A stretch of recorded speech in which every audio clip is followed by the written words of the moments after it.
రాష్ట్ర ప్రభుత్వం ప్రతి నెల సామాజిక భద్రత కింద అందిస్తున్న ఎన్టీఆర్ భరోసా పింఛను కార్యక్రమంలో ఆగస్టు నెలకు సంబంధించి కాకినాడ జిల్లా ప్రత్యేక అధికారి జి వీరపాండ్యన్, జిల్లా కలెక్టర్ షాన్ మోహన్, కాకినాడ కమిషనర్ భావన, ట్రైనీ కలెక్టర్ మానిషాలతో కలిసి పంపిణీ చేశారు. కాకినాడ 49వ వార్డులో నూతనంగా మంజూరైన స్పౌస్ పింఛన్ కింద బొంతు అమ్మాజీకి వృద్ధాప్య పింఛన్లో అనుసూరి లక్ష్మి, మేడిశెట్టి అమ్ములకి పింఛన్ల సొమ్ము అందజేశారు.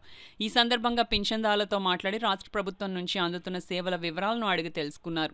ఈ సందర్భంగా కాకినాడ జిల్లా ప్రత్యేక అధికారి జి వీరపాండ్యన్ మాట్లాడుతూ, పేదలకు సేవల కార్యక్రమంలో భాగంగా అర్హత కలిగిన ప్రతి లబ్ధిదారునికి ఎన్టీఆర్ భరోసా పింఛన్లను ఇంటి వద్దనే అందించడం జరుగుతుందన్నారు. ఆగస్టు నెలలో రాష్ట్ర ప్రభుత్వం నూతనంగా దాదాపుగా 1,00,000 మందికి వితంతు పింఛన్లు మంజూరు చేయడం జరిగిందని ఆయన తెలిపారు. పేద ప్రజలకు అండగా ఉండాలనే ఉద్దేశ్యంతో రాష్ట్ర ప్రభుత్వం ఎన్టీఆర్ భరోసా పింఛన్లను ప్రతి నెల తొలి రోజు ఉదయం 7 గంటల నుంచే లబ్ధిదారుల గృహం వద్దనే గ్రామ వార్డు సచివాలయం సిబ్బంది ద్వారా పంపిణీ చేయడం జరుగుతుందన్నారు. ప్రభుత్వం అందిస్తున్న సేవల పట్ల పింఛన్లదారులు సంతృప్తి వ్యక్తం చేస్తున్నారని ఆయన తెలిపారు. కార్యక్రమంలో DMHO doctor J Narasimha Naik, Kakinada నగరపాలక సంస్థ అడిషనల్ కమిషనర్ కెటి సుధాకర్, ఇతర మున్సిపల్ సిబ్బంది, అధికారులు పాల్గొన్నారు.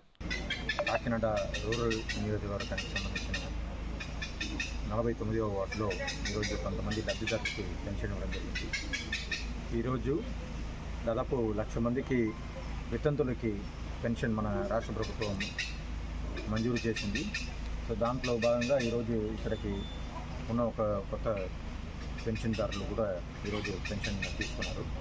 సో తీసుకున్న ప్రతి ఒక్క పెన్షన్ ఇప్పుడు ఓల్డేజ్ పెన్షన్కు ఇచ్చాము, తర్వాత డిసేబుల్డ్ పర్సన్ కూడా పెన్షన్ ఇవ్వడం జరిగింది. ప్రతి ఒక్కరూ చాలా సంతోషం వ్యక్తం చేస్తున్నారు. సో ఇది రాష్ట్ర ప్రభుత్వం ఎవరైతే పేదవాళ్ళు ఉన్నారో అలాంటి వాళ్ళకి అండగా ఉండాలనే ఉద్దేశంతో ప్రతి నెల మొదటి తేదీలోనే వాళ్ళ ఇంటికే వెళ్ళి ఈ పెన్షన్ ఇచ్చే కార్యక్రమాన్ని మన వార్డు సెక్రటేరియట్, విలేజ్ సెక్రటరీ సిబ్బందుల ద్వారా నిర్వహిస్తున్నాము.